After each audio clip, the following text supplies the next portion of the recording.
In the 1960s, Formula One was a different world. No carbon fiber, no data, no radio calls, just raw engines, open wheels, and drivers who raced with nothing but instinct and nerve. It was fast, dangerous, and unforgettable, and one of the most iconic circuits of the era, Brands Hatch. Tucked away in the countryside of Kent, Brands Hatch was never meant for Formula One. It started life as a dirt track for bikes in the 1920s and slowly grew into a full racing circuit by the 1950s, but by 1964, it had earned a spot on the F1 calendar, sharing the British Grand Prix with Silverstone.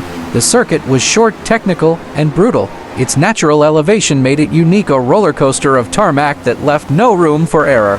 The first corner, Paddock Hill Bend, was a nightmare. Blind, downhill, and off camber. It demanded total commitment. Get it wrong, and you'd be in the barrier before you knew what happened.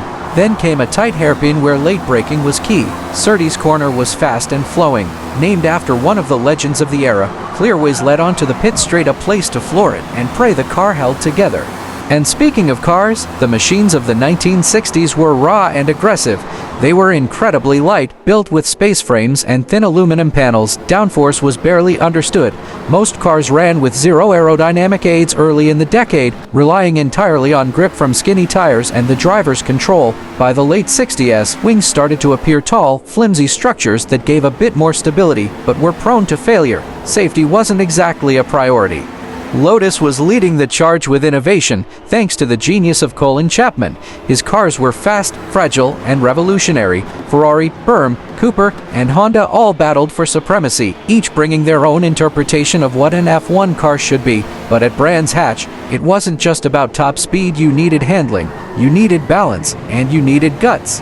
The drivers of this era were more than racers, they were gladiators. Jim Clark was the master of smooth. At Brands Hatch in 1964, he delivered a clinical performance to win the circuit's first ever F1 Grand Prix. He made it look effortless. Graham Hill, the Londoner with the famous mustache, was precise and relentless. Jackie Stewart, the rising star from Scotland, combined natural talent with a growing awareness of safety, something desperately needed in a time when death was far too common. And then there was John Surtees, the only man to win world championships on both 2 wheels and 4. These men didn't just compete, they survived. Brands Hatch in the 1960s didn't forgive mistakes. One slip, one mechanical failure, and your race or your career could be over. Crashes were brutal. Medical response was limited, and yet they pushed harder, chasing every tenth of a second around this twisting circuit.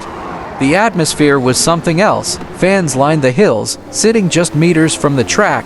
There were no massive catch fences or TV screens, just the roar of engines and the smell of oil. You could walk right up to the paddock, talk to the drivers, see the mechanics working in the open. It was personal, it was human, it was racing at its purest.